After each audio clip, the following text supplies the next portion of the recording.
Hello and welcome to MM academy. मैं हूं शशांक लखेरा। 20 जुलाई 2022 इंडियन एक्सप्रेस में जो आर्टिकल पब्लिश हुए हैं उनको हम देखेंगे, लेकिन अब से जो ओवरऑल कवरेज होता है और भी जो न्यूज़ पब्लिश होती हैं उन सबको मैं बताऊंगा।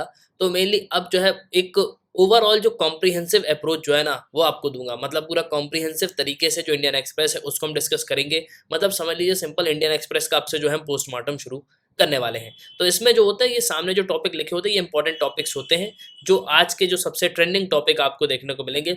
इसके अलावा जो और भी टॉपिक्स हैं वो मैं डिस्कस करता ही हूँ। तो शुरू वीडियो को शुरू करने से पहले सबसे पहले मैं आपसे यहाँ पे क्वेश्चन पूछूंगा कि सिंगालीला नेशनल पार्क जो कि हाल ही में काफी ज्यादा न्यूज पे रहा है वो किस स्टेट में आपको देखने को मिलेगा? छत्तीसगढ़, मध्य प्रदेश, वेस्ट बंगाल, उड़ीसा? तो सही उत्तर जो है कमेंट बॉक्स में कमेंट करना, और वीडियो के अंत में जो है मैं आपको इसका आंसर प्रोवाइड करूंगा ही। तो सिंगालीला नेशनल पार्क कहाँ है ये जो है आपको बताना है, और इसके बारे में डिटेल्स भी बताना कि ये क्यों न्यूज में है। तो शुरू करते हैं आज का एनालिसिस। तो भाई इंडियन एक्सप्रेस को जिस तरीके का देखने को मिलेगा, रुपी जो है फॉल हो चुका है, 80 रुपए तक आ चुका है। $1 के सामने कितनी जो वैल्यू है आपको रुपी की देखने को मिलेगी, तो ये 80 रुपए हो चुकी है। ठीक है, अब इसकी वजह से जो इन्फ्लेशन है वो भी यहाँ पे बढ़ रहा है। अमेरिका में अगर आप देखो तो बहुत ज़्यादा इन्फ्लेशन है, 9.1 का इन्फ्लेशन है। लेकिन एक जो आर्टिकल है वो हमको ये बता रहा है कि भैया हाँ, डॉलर जो है एक मतलब रुपी जो है $1 के सामने 80 रुपए हो चुका है। लेकिन वहीं अगर आप देखोगे तो एक आर्टिकल हमको ये भी बताता है कि बाकी करेंसीज से अगर आप कंपैरिजन करोगे और अगर आप प्रीवियस डेटा से कंपेयर करोगे तो कुछ भी नहीं है। पहले अगर आप देखोगे तो डाटा के हिसाब से जो डॉलर है मतलब जो रुपी है वो 90 रुपए हो जाना चाहिए था अभी की कंडीशन के हिसाब से, लेकिन फिर भी जो रुपी है वो काफ़ी अच्छा जो है परफॉर्म कर रहा है। बाकी करेंसीज के सामने अगर आप देखोगे तो भारत की जो परफॉर्मेंस है वो बहुत अच्छी आपको देखने को मिलेगी।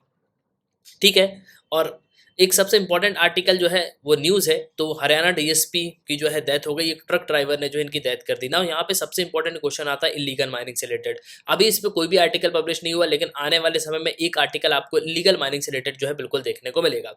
नेक्स्ट है यहाँ पे जो एमएसपी की पैनल है वो जो है यहाँ पे बनाई जा रही है, मतलब जो मिनिमम सपोर्ट प्राइस है उसके लिए एक जो है पैनल यहाँ पे बना रही है। ठीक है, मतलब किसानों के लिए एक पैनल जो है यहाँ पे बनाई जा रही है। इसके रिगार्डिंग आपको एक आर्टिकल देखने को मिलेगा, और जो राइटर है उन्होंने बहुत क्रिटिसाइज किया है इस पूरी पैनल को कि बहुत गलत तरीके से यहाँ पे फॉर्मेशन हो रही है। 28 जो मेंबर्स हैं उनमें से जो रिप्रेजेंटेशन है वो प्रॉपर हमको देखने को नहीं मिल रहा। तो डिस्कस करेंगे। आज का एडिटोरियल जो है काफी अच्छा होने वाला है। आगे बढ़ते हैं तो एडिटोरियल पेज देख लो, ट्रस्टिंग द रुपी। सबसे पहले हम ₹80 की बात करें, किस तरीके से $1 के सामने जो हमारी करेंसी वो 80 रुपए पहुंच गई। ठीक है, इसके अलावा अब हमको जो है अपने रुपये पे बिल्कुल यहाँ पे भरोसा करना चाहिए। क्यों करना चाहिए, यहाँ पे बताया गया है पूरा कि भैया अगर आप पहले कंपेयर करोगे तो क्या पोजीशन रही है, और अभी अगर आप दोगे तो कितनी अच्छी सिचुएशन आपको देखने को मिलेगी। पूरे विश्व में जो है मंदी आने की जो प्रॉब्लम है वो आपको देखने को मिलेगी। अब इसके काफ़ी सारे रीजन हैं। पहला तो यूरोप में हीट वेव, ठीक है। दूसरा जो था रशिया यूक्रेन वॉर, इन्फ्लेशन, जो प्राइसेस हैं वो यहाँ पे बढ़ रहे हैं, इंपोर्ट जो है बहुत ज़्यादा हो रहा है। तो इन सब चीज़ों पे जो है हम डिस्कस करेंगे। नेक्स्ट है लिमिटेड फॉर्म विजन, तो ये जो पैनल यहाँ पे बनाई गई उसी के बारे में बताया गया है। ठीक है, तो इन आर्टिकल्स को जो हम यहाँ पे डिस्कस करेंगे। ये फेलिंग द टेस्ट। अब नीट एग्जाम में देखो केरल में क्या हुआ, कोल्लम में, आपको पता होगा कि एक जो लड़की है वो अंदर पेपर देने जाती है और उसका जो इनरवियर है उसको यहाँ पे उतारने के लिए जो है बोला जाता है कि आप जो है इसको यहाँ पे नहीं पहन सकती। तो मेनली इसी के बारे में यहाँ पे बताया गया है। हालांकि देखो ये जो है काफ़ी कंसर्निंग न्यूज़ है, और अगर आप एग्ज़ाम में देखोगे तो ये चीज़ें जो है बहुत ज़्यादा होती हैं। ठीक है, तो ये जो है काफ़ी गलत बात है। तो डिस्कस करेंगे हम। तो बाकी जो आर्टिकल्स हैं उनको जो है हम और कॉम्प्रिहेंसिव तरीके से आगे जो है देखते हैं। उसके पहले अगर आप किसी भी एग्जाम की प्रिपरेशन कर रहे हो तो आप हमारे स्मार्ट कोर्स से तो कर सकते हो। आपको सिंपली करना क्या होगा, आपको डाउनलोड करना होगा, फिर आपको साइन अप करना है। आप 2 वीडियोस लेक्चर देख सकते हो, डेमो लेक्चर होंगे, फिर आपको प्रोफाइल में जाना है, प्लान को परचेस करना है, कोर्सेज को एंजॉय करना है। एक ही सब्सक्रिप्शन में आप सभी कोर्स अवेल कर पाओगे और आप यहाँ पे पीडीएफ डाउनलोड कर सकते हो। इसके अलावा academy.in ये हमारी वेबसाइट है, आप वेबसाइट पर भी लॉग इन कर सकते हो ना। देखो यहाँ पे ये कहा जा रहा है श्रीलंका क्राइसिस से जो स्टेट्स हैं उनको यहाँ पे कुछ सीखना चाहिए। आपको पता है कि पार्लियामेंट में मॉनसून सेशन जो है चालू हो चुका है। 3 सेशन होते हैं। ठीक है, अब 3 सेशन जो है कौन-कौन से होते हैं तो उनको जो है आप कमेंट बॉक्स में मुझे बताना कौन-कौन से सेशन होते हैं। अब देखो आज के समय भारत सरकार यहाँ पे ये कह रही है कि भैया श्रीलंका का जो क्राइसिस है उससे हमको बहुत कुछ सीखना चाहिए, क्योंकि जिस तरीके से बाकी स्टेट्स की आप हेल्थ देखोगे तो आपको कुछ इस तरीके से देखने को मिलेगी। अब रिसेंटली हमारे जो एस जयशंकर हैं उन्होंने ऑल पार्टी मीटिंग में जो है इसकी सिचुएशन यहाँ पे बताई है और इसको कंपेयर किया है कि देखो भारत में भी जो है कोई इतने अच्छे हालात नहीं है। अगर आप कई स्टेट्स देखोगे, तेलंगाना, आंध्र प्रदेश, तो इनकी कंडीशन जो है और ज़्यादा खराब देखने को मिलेगी। तो यहाँ पे ये कहा जा रहा है कि भाई श्रीलंका में जो क्राइसिस चल रहा है एक बहुत ही बड़ा लेसन है हमारे लिए कि जिस तरीके के फिजिकल जो प्रेशर हमारे ऊपर बन रहा है ना, तो यहाँ पे गवर्नेंस की रिस्पॉन्सिबिलिटी बनती है। रिसेंटली इस चीज़ को जो है जयशंकर ने कहा हुआ है। अब देखो जिस तरीके का डेप्थ और फिजिकल कंडीशन जो है स्टेट्स में बनती जा रही है, तेलंगाना, आंध्र प्रदेश, और यहाँ पे आपको जो गवर्नमेंट का प्रेजेंटेशन है वो जो है काफ़ी ज़्यादा उतना अच्छा आपको देखने को नहीं मिलेगा। तो यहाँ पे यही कह रहे हैं कि भैया हमको जो है जो डेब्ट है उसको यहाँ पे कम करना चाहिए। ऐसा नहीं कि हम लोन लेते जा रहे हैं, लेते जा रहे हैं, लेते जा रहे हैं, हम चुका यहाँ पे नहीं रहे हैं। तो इससे क्या होगा, अल्टीमेटली स्टेट के ऊपर बहुत ज़्यादा जो है बर्डन आपको देखने को मिलेगा। और देखो एकदम से यहाँ पे ये जो सिचुएशन है ना, एकदम से यहाँ पे नहीं आएंगी, लेकिन जिस तरीके से हम यहाँ पे डेप्ट पे जाते जा रहे हैं तो फिर उसके बाद कई सालों बाद जो है हमको सिचुएशन खराब होती हुई नजर आएगी। श्रीलंका में क्या हुआ था, 2019 के बाद से अगर आप देखोगे तो कंडीशन जो है वर्स्ट होनी शुरू हो गई थी। ठीक है। इसके अलावा जो श्रीलंका की सरकार थी उसने कुछ ऐसे मेजर दिए जिसकी वजह से उनकी कंडीशन जो है और ज़्यादा खराब हो गई। तो यहाँ पे यही कहा जा रहा है कि भैया हमको जो है प्रॉपरली यहाँ पे जो स्टेट्स हैं उनको इंश्योर करना चाहिए, अपनी जो प्रॉपर सेफ्टी है उसको यहाँ पे बनाना चाहिए। ठीक है, कि श्रीलंका जैसे जो है हाल हमारे बिल्कुल भी ना हो। और मेनली यहाँ पे ये कहा जा रहा है कि हमको कई सारी चीज़ों में जो है खुद ही यहाँ पे रिलायंट होना चाहिए, मतलब दूसरी चीज़ों पे, दूसरे जो कंट्रीज़ हैं उन पे जो हमको काफ़ी ज़्यादा जो रिलायंट है वो नहीं होना है। नेक्स्ट बात कर रहे हैं तो ब्रिटेन में भैया हाईएस्ट टेम्परेचर रिकॉर्ड किया गया। अब देखो ये जो हीट वेव है ना, इसकी वजह से आपको मेजर प्रॉब्लम देखने को मिलेगी। अब ब्रिटेन में आज के समय हाईएस्ट टेम्परेचर जो है रिकॉर्ड किया जा रहा है। हीट वेव आपको पता है बहुत ही ज़्यादा जो है टेम्परेचर यहाँ पे बढ़ जाता है। एक टेम्परेचर के बाद जब टेम्परेचर बढ़ जाता है एक पॉइंट के बाद, तो उसको जो है हीट वेव का नाम दे दिया जाता है। ठीक है। तो यूके का जो नेशनल वेदर फोरकास्ट है वो यहाँ पे ये कह रहा है कि भैया अब जो है जो लाइफ है देश में वो काफ़ी एक्सट्रीम कंडीशन पे जो है पहुंच चुकी है। अब टेम्परेचर अगर आप पूरे ब्रिटेन का देखोगे तो ये जो है काफ़ी ज़्यादा बढ़ता हुआ हमको नज़र आ रहा है। वहीं अगर आप पोर्चुगल, इसके अलावा जो और भी जगहों से कंपेयर करोगे तो हीट रिलेटेड जो डेथ हैं वो हमको जो है देखने को मिल रही हैं। इसके अलावा 100 से भी ज़्यादा डेथ जो है यहाँ पे रिकॉर्ड किए गए हैं। वहीं अगर आप फ्रांस में देखोगे, ब्रिटेन में देखोगे तो मेनली जो क्लाइमेट चेंज है एक सबसे बड़ी जो है वजह आपको देखने को मिलेगी। और ये आप लंदन में जो एक गांव है उसकी आप तस्वीर देख सकते हो किस तरीके से जो है यहाँ पे आग लग रही है। अब देखो आज के समय हो क्या रहा है कि करीब 40.3 डिग्री सेल्सियस का जो टेम्परेचर है वो रिसेंटली जो है ईस्टर्न इंग्लैंड में रिकॉर्ड किया गया। और ये जो कुछ समय पहले का ही जो मतलब डाटा है वो यहाँ पे रिकॉर्ड मतलब टूट गया। ठीक है। तो हाईएस्ट टेम्परेचर जो है ब्रिटेन में 38.7 डिग्री जो है 2019 में रिकॉर्ड किया गया था, लेकिन अब अगर आप देखो तो 40.3 डिग्री जो है रिकॉर्ड किया गया है। अब देखो इसका जो सबसे बड़ा इशू है वो है क्लाइमेट चेंज। ठीक है। और देखो अल्टीमेटली आज के समय ब्रिटेन में ये जो टेम्परेचर रिकॉर्ड हो रहा है ना, इसका खुद जिम्मेदार ब्रिटेन है। आप सोच के देखो, अगर आपने इंडस्ट्रियल रिवॉल्यूशन पढ़ा है, ठीक है, इंडस्ट्रियल रिवॉल्यूशन के समय इंग्लैंड में बहुत सारी फैक्ट्रीज लगाई जाती थी। तो उस समय जो है इन्होंने इमिशन करके रखा हुआ है। जो हम आज बात करते हैं ना क्लाइमेट चेंज की, तो ये हमसे बोलते हैं, हम जैसी कंट्रीज से बोलते हैं कि भैया जो इमिशन है वो यहाँ पे कम करो, वो यहाँ पे कम करो। लेकिन अगर आप डाटा उठा के देखोगे तो ब्रिटेन ने जो है उसी ज़माने में इतना ज़्यादा पॉल्यूशन कर दिया था जिसकी कोई हद नहीं है, और उसका जो भुगतान है वो आज के समय सभी देश जो है भर रहे हैं। और उस समय यूके में अगर आप देखो तो मर्चेंटलिज्म की जो पॉलिसी है वो फोकस की जाती थी। मैंने जो है इंडस्ट्रियल रिवॉल्यूशन पे वीडियो भी बनाया, वर्ल्ड हिस्ट्री में पढ़ाया भी हूँ। तो अगर आप इंडस्ट्रियल रिवॉल्यूशन पढ़ोगे तो आपको जो है पूरी चीज़ें यहाँ पे समझ में आ जाएंगी। ठीक है। तो मेनली आज समय क्या हो रहा है कि कई जगह जो है फायर लग रहे हैं और कई प्रॉब्लम्स जो है यहाँ पे देखने को मिल रही है, कई सारे लोग यहाँ पे मारे जा रहे हैं। वहीं अगर आप देखोगे तो 40.5 डिग्री जो है ये मेजर किया गया रिसेंटली, और बेसिकली जो कि सेकंड हाईएस्ट है। अब देखो हो क्या रहा है कि इसकी वजह से जो ऑल ओवर यूरोप है ना उसको इफेक्ट हो रहा है। ठीक है। फ्रांस में अगर आप देखोगे तो भी आपको हीट वेव देखने को मिलेगी, ब्रिटेन में आप देखोगे तो आपको हीट वेव देखने को मिलेगी। इसकी वजह से हो क्या रहा है कि पोर्तुगल में करीब 1000 से ज़्यादा डेथ हो चुकी है हीट वेव की वजह से, और जो हेल्थ चीफ है उन्होंने जो है वार्निंग भी इशू कर दी है। नाउ नेक्स्ट अगर हम बात करें तो यहाँ पे ओवर 3.9 लाख इंडियंस ने जो है अपनी सिटीजनशिप को गिव अप कर दिया है पिछले 3 सालों में। रिसेंटली ये जो है सरकार ने ये डेटा जो है बताया हुआ है। अब देखो यहाँ पे ये पता जा रहा है कि 3.9 लाख इंडियंस जो है उन्होंने अपने सिटीजन्स को जो है रिनाउंस कर दिया है, मतलब छोड़ दिया है पिछले 3 सालों में। अब सरकार यहाँ पे ये बोलती है, पार्लियामेंट में इस चीज़ को यहाँ पे बताया गया। और टॉप चॉइस लोगों की क्या रही, तो देखो सिंपल सी बात है कि लोग जो है वहाँ सेटल होना पसंद करते हैं जहाँ पे उनको प्रॉपर पैसे मिले। उनका पैकेज जो है काफ़ी अच्छा हो, इसके अलावा उनकी लाइफ जो है काफ़ी अच्छी जो है यहाँ पे गुजरनी चाहिए। तो ऐसा एक ही देश है, वो है यूएसए। ठीक है, तो सबसे ज़्यादा जो लोग हैं अमेरिका को जो है चॉइस यहाँ पे मानते हैं। 103 कंट्रीज़ में से अगर आप देखोगे तो जो इमिग्रेंट्स हैं वो सबसे ज़्यादा अमेरिका में ही जो है सेटल हुए हैं। 2019 में करीब 1,44,000 थे, ठीक है, जिन्होंने इंडियन सिटीजनशिप को छोड़ दिया। 2020 में अगर आप देखोगे तो ये 2021 में जो है आपको सबसे ज़्यादा देखने को मिलेगा। और मेनली जो सबसे ज़्यादा लोग हैं वो कहाँ सेटल होते हैं, तो वो जो है यूएसए में सेटल होते हैं। इसके अलावा अगर आप एक चीज़ और देखोगे तो कनाडा में भी सेटल होते हैं सेकंड में, थर्ड में ऑस्ट्रेलिया भी है, फिर यूके भी है, इटली भी है, न्यूजीलैंड भी है और जर्मनी भी है। तो मेनली ये जो इंपॉर्टेंट कंट्रीज़ है ना, मतलब मेनली यूरोप की कंट्रीज़ आपको देखने को मिलेगी। एक जो यूरोप का देश नहीं है वो है ऑस्ट्रेलिया, फिर अमेरिका। तो इन सब जगहों पे जो है काफ़ी सारे जो लोग हैं वो सेटल होने की कोशिश करते हैं। अब 1.63 लाख जो इंडियंस हैं उन्होंने अपनी जो सिटीजनशिप है उसको यहाँ पे छोड़ दिया 2021 में। अब डेटा यहाँ पे ये बताता है, ये recently union of home ministry ने जो है इस डाटा को रिलीज़ किया था, और यहाँ पे ये बताते हैं करीब 70,000 जो लोग हैं, 78,000 जो लोग हैं उन्होंने यूएस की सिटीजनशिप को जो है ले लिया है। इसके अलावा 1.44 लाख इंडियंस जो हैं उन्होंने अपनी सिटीजनशिप को जो है 2019 में ही जो है यहाँ पे ड्रॉप कर दिया था। अब देखो यहाँ पे ये कहा जा रहा है कि सबसे ज़्यादा लोग जो हैं डाटा के हिसाब से वो सिंगापुर को भी यहाँ पे चूज़ करते हैं, स्वीडन को भी चूज़ करते हैं। इसके अलावा कई जो है बहरीन, एंगोला, ईरान में यहाँ पे 21 लोग सेटल हो गए। इराक में 1 पर्सन जो है सेटल हो गया।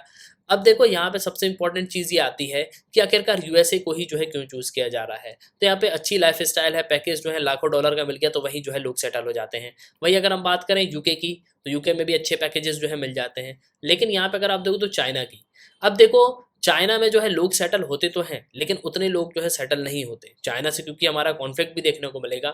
लेकिन अगर आप एक चीज़ नोटिस करोगे तो भारत का जो सिटीजनशिप है वो यहाँ पे ये कहता है कि अगर आपने एक देश की सिटीजनशिप ले ली तो ऑलरेडी जो है आपकी सिटीजनशिप जो है यहाँ पे खत्म हो जाएगी।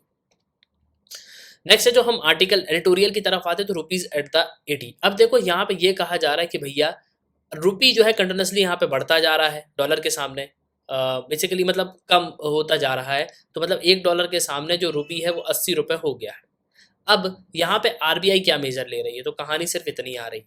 ठीक है, देखो आज के समय इंडियन रुपी जो है उसने पूरे बैरियर को तोड़ दिया और 80 रुपी तक जो है ये पहुंच गया है $1 के सामने।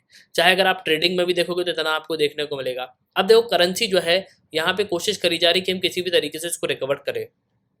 ये करीब अभी 79.95 आपको देखने को मिलेगा। अब आज के समय रुपी जो है वो बहुत ज़्यादा प्रेशर में है, करेंसी जो है वीक होती हुई हमको नज़र आ रही है। अब इसके जो है कई सारे जो फैक्टर्स हैं वो आपको देखने को मिलेंगे, जैसे कि मॉनेटरी पॉलिसी जो है यूएस के फेडरल रिजर्व ने उसने जो है काफ़ी टाइट करके रखी हुई है कि इन्फ्लेशन को जो है कंट्रोल करें। आपको पता होगा कि यूएस का जो फेडरल बैंक है, हमने डिस्कस भी किया था कि उसने जो इंटरेस्ट रेट है वो जो है काफ़ी ज़्यादा यहाँ पे बढ़ा दिए हैं। और यूएस में आपको पता है इन्फ्लेशन जो है 2% तक इनका टारगेट रहता है कि 2% तक जो है हमको रखना है। इसके अलावा जो ग्रीन बैक है ना, अब ग्रीन बैक बेसिकली यहाँ पे एक तरीके के बॉन्ड्स जो हैं आपको देखने को मिलेंगे, तो उनको भी जो है यहाँ पे स्ट्रेंथन किया जा रहा है। जो फॉरेन पोर्टफोलियो आउटफ्लो है वो भी जो है आपको मतलब ज़्यादा जो है घसटता हुआ नज़र आएगा। अब मेनली यहाँ पे हो क्या रहा है कि जो लोग यहाँ पे पैसे इन्वेस्ट करते हैं ना वो यहाँ पे निकाल रहे हैं। ये तो मैं आपको भारत की बता रहा हूँ, भारत में मेनली इसी चीज़ जो है यहाँ पे हो रही है। इसके अलावा जो करेंट अकाउंट डेफिसिट है वो बढ़ता जा रहा है। करेंट अकाउंट डेफिसिट क्या होता है, मतलब इम्पोर्ट यहाँ पे बढ़ रहा है। सिंपली आप ये समझो डेफिसिट का मतलब क्या होता है।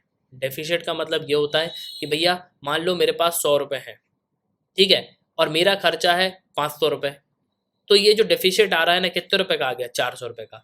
मतलब 400 रुपये का डेफिसिट है। अब 400 रुपये का डेफिसिट होने का मतलब मैं 400 रुपये के कर्जे में हूँ। मेरी कमाई तो 100 रुपये है, अब 400 रुपये मैं कहाँ से लाऊंगा, किसी से उधार लूंगा। तो भाई मेनली यही चीज़ जो है डेफिसिट को यहाँ पे दर्शाती है। और डेफिसिट जो है कंटिन्यूसली अगर आप देखोगे तो इंडिया पे आपको बढ़ता हुआ नजर आएगा। इसी की वजह से कई सारी करेंसीज जो है डॉलर के सामने फेल हो चुकी हैं। लेकिन अगर आप भारत की करेंसी को बाकी करेंसी से कंपेयर करोगे तो उनकी परफॉर्मेंस जो है काफ़ी अच्छी देखने को मिलेगी। मतलब पौंड जो है, यूरो जो है, ये सब डाउन पे जा रहा है, लेकिन भारत की करेंसी जो है काफ़ी अच्छा परफॉर्म कर रही है। अब देखो यहाँ पे ये बताया जा रहा है कि अगर आप रेट देखोगे तो वो कंटिन्यूसली जो है हाइस करे जा रहे हैं। तो यूएस का जो फेडरल बैंक है ना वो रेट्स यहाँ पे बढ़ा रहा है। रिसेंट टाइम में हमने इस चीज़ को देखा भी है, क्योंकि उनको जो है यहाँ पे इन्फ्लेशन को जो है कंट्रोल करना है। अब इन्फ्लेशन को कैसे कंट्रोल करेंगे, ये अगर मान लो रेट्स यहाँ पे बढ़ा रहे हैं तो ये इन्फ्लेशन को कैसे कंट्रोल करेंगे। उसका सिंपली रीज़न यहाँ पे ये होता है कि भैया देखो पैसा लोगों के पास कम जाएगा तो लोग जो है डिमांड भी यहाँ पे कम करेंगे। ठीक है, अब डिमांड यहाँ पे कम करेंगे तो उससे क्या होगा, लोग जो है ज़्यादा पैसे यहाँ पे खर्च नहीं करेंगे क्योंकि लोगों के पास पैसा ही नहीं पहुँचेगा। अब इंटरेस्ट रेट बढ़ा दोगे तो लोग लोन भी नहीं लेंगे, ठीक है, कार नहीं खरीदेंगे, कुछ भी यहाँ पे नहीं खरीदेंगे। अब देखो डॉलर को जो है वो डॉलर इंडेक्स से जो है यहाँ पे मेजर किया जाता है। पूरी करेंसी की जो वैल्यू है, 6 मेजर करेंसीज आपको वर्ल्ड में देखने को मिलेंगी। अब इसमें डॉलर इंडेक्स जो है रिलीज किया जाता है, और यहाँ पे अगर आप देखोगे तो हाईएस्ट लेवल जो है 2002 में हमको देखने को मिला था। अब यूएस में अभी अगर आप देखोगे तो हाईएस्ट इन्फ्लेशन आपको देखने को मिलेगा 40 सालों में, जो कि करीब 9.1% है। जून में ये रिकॉर्ड किया गया, ठीक है। अब इसके बाद जो है जो यूएस का फेडरल बैंक है वो भी कई सारे स्टेप्स यहाँ पे ले रहा है। इसके अलावा जो इंटरेस्ट रेट है वो भी करीब 75 बेसिस पॉइंट जो है बढ़ा दिए गए हैं। अब इसी तरीके का ट्रेंड अगर आप देखोगे तो रिसेंट डाटा यहाँ पे ये शो करता है कि अप्रैल जून में हमारा भारत का करीब 17.25 बिलियन डॉलर का जो है ये हमको डेफिसिट देखने को मिल रहा है, वो भी गुड्स ट्रेड में, जो कि अगर आप पिछले लास्ट ईयर से कंपेयर करोगे तो ये जस्ट जो है डबल हो गया है। अब बहुत सारे जो एनालिस्ट है वो यहाँ पे ये कहते हैं कि अगर हमारा करेंट अकाउंट डेफिसिट जो है ये बढ़ गया इस साल, जो है करीब हमको 3% जो जीडीपी का है वो बढ़ा हुआ हमको देखने को मिलेगा, ठीक है। मतलब डेफिसिट जो है वो हम बढ़ा रहे हैं, मतलब इंपोर्ट जो है भारत का वो यहाँ पे बहुत ज़्यादा बढ़ रहा है। अब ग्लोबल मैक्रो इकोनॉमिक एनवायरनमेंट में अगर आप देखोगे तो फाइनेंसिंग जो है सबसे बड़ा चैलेंज जो है हमको देखने को मिल रहा है, और यहाँ पे जो करेंसीज हैं वो कंटिन्यूसली डिप्रिशिएट होती हुई जो है हमको नजर आ रही हैं। अब आप बोलोगे कि कंटिन्यूसली करेंसी यहाँ पे डिप्रिशिएट हो रही है तो क्या आरबीआई यहाँ पे सो रहा है? नहीं, आरबीआई भी जो है कंटिन्यूसली यहाँ पे स्टेप ले रहा है। आरबीआई ने जिस तरीके के स्टेप लिए हैं उसमें जो है भारत की करेंसी को काफ़ी मजबूती भी मिली है। इसके अलावा भारत सरकार यहाँ पे क्या कर रही है, मैंने पहले भी आपको बताया था कि हम जो एनआरआई डिपॉजिटर हैं उनसे यहाँ पे बात करेंगे। मतलब जो एनआरआई डिपॉजिटर्स हैं उनसे हम यहाँ पे डॉलर्स मंगाएंगे और उनको जो है देंगे लालच कि भैया एक काम करो, आप जो है हमारे देश में आप इन्वेस्ट करो, हम जो है आपको हाईएस्ट इंटरेस्ट देंगे। तो वो क्या करेंगे, बहुत सारे डॉलर जो है हमारे देश में यहाँ पे निवेश करेंगे। तो उससे क्या होगा, हमारा जो फॉरेन रिजर्व है वो जो है यहाँ पे काफ़ी हद तक भर जाएगा वापस। अब देखो दूसरी चीज़ यहाँ पे ये बताई जा रही है कि भैया हमको जो है जो इंटरनेशनल ट्रेड है वो रुपये की तरफ जो है फोकस करना चाहिए, ठीक है। इसके अलावा अगर आप देखोगे तो हम दूसरी करेंसीज पे भी जो है यहाँ पे शिफ्ट होते हैं, लेकिन मेनली अगर आप देखोगे तो सबसे लोग जो ज़्यादा रिलायबल करेंसी को प्रेफर करते हैं वो होती डॉलर, क्योंकि डॉलर जो है कभी श्रिंक नहीं होता। ऐसा कहा जाता था कि डॉलर जो है कभी श्रिंक नहीं होता, लेकिन अब अगर आप देखोगे तो सभी इकोनॉमीज जो है श्रिंक हो रही हैं। चाइना की इकोनॉमी जो है श्रिंक हो रही है, यूएस की इकोनॉमी श्रिंक हो रही है, यूरोप में हीट वेव चल रहा है, वॉर चल रहा है, तो उनकी करेंसी भी जो है काफ़ी वर्स्ट परफॉर्म जो है कर रही है। इसके अलावा सबसे इंपॉर्टेंट यह है कि हमको जो इम्पोर्ट का जो फॉर्मूला है उसको हमको चेंज करना चाहिए। हमको जो है कंट्री का एक्सपोर्ट यहाँ पे बढ़ाना चाहिए, ठीक है। तो इससे जो भी ये ग्लोबल इकोनॉमी में क्राइसिस हमको देखने को मिल रहा है ना, इसके अलावा जो ये गैप यहाँ पे आ रहा है, हमारा जो डेफिसिट यहाँ पे बढ़ रहा है, उसको जो है हम यहाँ पे फुलफिल कर सकते हैं। दूसरा है ट्रस्टिंग द रूपी। अब देखो एक आर्टिकल पे जो हमने ये बात कर ली कि भैया ठीक है रूपी जो है फॉल होता हुआ नजर आ रहा है, लेकिन दूसरी तरफ ये जो राइटर है सौम्य कांति घोष, ये यहाँ पे ये कहते हैं कि भैया हमको अपने रूपी पे बिल्कुल भरोसा करना चाहिए। अब क्यों करना चाहिए वो मैं आपको बताता हूँ। देखो आज के समय हो क्या रहा है कि जियो पॉलिटिकल एक कॉन्फ्लिक्ट आपको देखने को मिलेगी। 24 फरवरी में जब से रशिया ने यूक्रेन पर वॉर डिक्लेयर किया है उसके बाद से फाइनेंशियल और एनर्जी मार्केट जो है पूरी तरीके से श्रिंक हो गया है, ठीक है। अब इसकी वजह से क्या हो रहा है, यूक्रेन वॉर की वजह से इंडिया का रुपी भी जो है डेप्रिशिएट हो गया 5.6% डॉलर के अगेंस्ट में। वहीं अगर आप देखोगे तो कई कंट्रीज की जो इकोनॉमी है वो श्रिंक हो गई, जो वहाँ की करेंसी है यूरो गिर गया, जो पौंड है वो यहाँ पे गिर गया, ठीक है। लेकिन एक करेंसी जो है सबसे ज़्यादा स्टेबल रही वो है इंडोनेशियन रुपया। इंडोनेशियन रुपया जो है बिल्कुल यहाँ पे सही परफॉर्म कर रहा है। अब देखो दूसरी तरफ अगर आप देखोगे तो यहाँ पे ये भी कहा जा रहा है कि भैया अगर आप दुनिया में पूरी करेंसीज को देखोगे और भारत की करेंसी रुपी को कंपेयर करोगे तो रुपी जो है काफ़ी अच्छा परफॉर्म कर रहा है, ठीक है। यहाँ पे रुपी डेप्रिशिएट तो हो रहा है, लेकिन डॉलर इंडेक्स में अगर आप देखोगे तो जनवरी 2008 से फरवरी 2012 तक, अक्टूबर 2014 से मई 2014 तक, तो इन सब बेसिस पे अगर आप देखोगे तो रुपी जो है 48.7% डेप्रिशिएट हुआ था। लेकिन अगर प्रेजेंटली अगर हम देखेंगे तो ये उतना डेप्रिशिएट जो है हमको होता हुआ नहीं आ रहा है। अब ये जो रुपी है डॉलर इंडेक्स में यहाँ पे ये कहा जा रहा है कि भैया ठीक है कि रुपी जो है अभी तो यहाँ पे वर्स्ट परफॉर्म कर रहा है, लेकिन अगर आप पहले के डाटा से कंपेयर करोगे तो अभी की परफॉर्मेंस जो है बहुत अच्छी देखने को मिलेगी ना। अब अगर हम बात करें करंट सिचुएशन की तो रुपी जो है डेप्रिशिएट होता जा रहा है 5.6% जब से रशिया ने जो है यूक्रेन पे इन्वेजन किया हुआ है। अब जो डॉलर बेसिकली जो ये इंडेक्स है ना, अब डॉलर इंडेक्स यहाँ पे इसलिए बताता है कि मेजर करता है डॉलर को, कि डॉलर जो है कितना अच्छा परफॉर्म कर रहा है। तो यहाँ पे ये बताता है कि अप्रिशिएटेड था, कि 11.3% जो है ये हमको देखने को मिलेगा, ठीक है। लेकिन अगर आप 2022 में देखोगे तो ये सिर्फ 9.7% जो है डेप्रिशिएट हुआ है। मतलब कहीं ना कहीं अगर आप देखोगे तो हम ये मानते थे कि 11.3% जो है ये हमारे रुपी जो है गिरेगा, लेकिन गिरा कितना, 9.7%। तो इतनी वर्स्ट परफॉर्मेंस भी जो है हमको देखने को नहीं मिल रही, ठीक है। तो रुपी जो है डिक्लाइन जरूर हो रहा है, लेकिन कहीं ना कहीं अगर आप देखोगे तो डॉलर के सामने जो है उतना अच्छा जो है ये परफॉर्म भी कर रहा है, ठीक है। अब देखो, अगर रशिया जो है यूक्रेन पे वॉर डिक्लेयर नहीं करता तो इसकी वजह से सिचुएशन जो है प्रॉपर यहाँ पे बनी रहती, लेकिन जिस तरीके से यहाँ पे वॉर डिक्लेयर किया उसके बाद जो है जो प्रॉब्लम्स है कई सारी वो हमको जो है देखने को मिल रही हैं, ठीक है। इसके अलावा अगर आप देखोगे तो यहाँ पे ये बता रहे हैं कि 15 साल के पीरियड में 2002 से लेके अगर आप देखोगे तो यहाँ पे ये कहा जा रहा है कि भैया जो डॉलर जो रुपी है वो करीब 90 रुपए के लगभग हो जाना चाहिए एक डॉलर के सामने, लेकिन करेंटली कितना है, 80 है। तो हमारी जो करेंसी है वो अच्छा परफॉर्म कर रही है, ठीक है। आगे अगर हम बढ़ेंगे तो यहाँ पे ये भी कहा गया कि अगर आप ब्रिटेन वुड्स का जो देखोगे, जो कॉन्फ्रेंस यहाँ पे हुई थी उसके तहत जो आईएमएफ और वर्ल्ड बैंक बनाया गया, तो यहाँ पे लोग सबसे ज़्यादा एक ही चीज़ को महत्व देते थे, वो क्या है, डॉलर। और सबसे ज़्यादा जो ट्रस्टेड करेंसी है वो है कौन सी, यूएस की, मतलब यूएस डॉलर जो है सबसे ज़्यादा ट्रस्टेड करेंसी है। अब यहाँ पे ये बताया जा रहा है इतने पूरे आर्टिकल में, मैं आपको जो है शॉर्ट में यहाँ पे बता देता हूँ कि भैया हमको जो है यहाँ पे अब देखो, जब यहाँ पे आईएमएफ, इसके अलावा जो वर्ल्ड बैंक है वो यहाँ पे बना, तो यहाँ पे किस चीज़ पे बात करी जाती थी कि भैया ये जो देश हैं ये किस पे डिपेंडेंट थे, मतलब ये जो ऑर्गेनाइजेशन है किस पे डिपेंडेंट थे, यूएस पे। तो यहाँ पे यूएस की जो करेंसी है वो मजबूत हुई। अब दूसरी तरफ अगर आप देखोगे तो जो पूरी दुनिया है वो यूएस की करेंसी की तरफ ही जो शिफ्ट होती है, क्योंकि लोग यहाँ पे ये मानते हैं कि यूएस की करेंसी जो है बहुत ज़्यादा स्टेबल है। इसलिए जो निवेश करने वाले हैं वो यूएस पे जो है ज़्यादा निवेश करते हैं, वो आंख बंद करके निवेश करते हैं। उनको पता है कि हमारा पैसा जो है यहाँ पे डूबेगा नहीं, हमारा पैसा जो है बढ़ के यहाँ पे मिलेगा। अब देखो, जो राइटर है वो यहाँ पे ये कहते हैं कि सभी देशों ने मेनली जो है यूएससी करेंसी पे फोकस किया, लेकिन लोगों को जो है दूसरी करेंसीज पे भी जो है यहाँ पे फोकस करना चाहिए, क्योंकि आने वाले समय में अगर आप देखोगे तो अब यूएससी की करेंसी पे जो है हम यहाँ पे क्यों फोकस करें, और भी जो करेंसीज है वो यहाँ पे हमको करनी चाहिए। लेकिन देखो, ये इतना आसान भी नहीं है। अगर आप देखोगे दुनिया भर में तो कई सारी जो है मीटिंग्स हुई हैं, लेकिन कहीं ना कहीं जो देश हैं अब जो उनकी खुद की करेंसी है उसको यहाँ पे प्रमोट करने लगे हैं, ठीक है। तो मेनली इसी चीज़ को यहाँ पे कहा जा रहा है कि भैया अगर आप पिछले कंपैरिजन करोगे, जैसे कि अगर आप 2013 का एग्जांपल ले लो तो रुपी जो है यहाँ पे फ्री फॉल हो गया था, बहुत ज़्यादा फॉल हो गया था, लेकिन स्टेबिलिटी जो है फाइनली हमने जो है यहाँ पे रिस्टोर कर ली थी, ठीक है।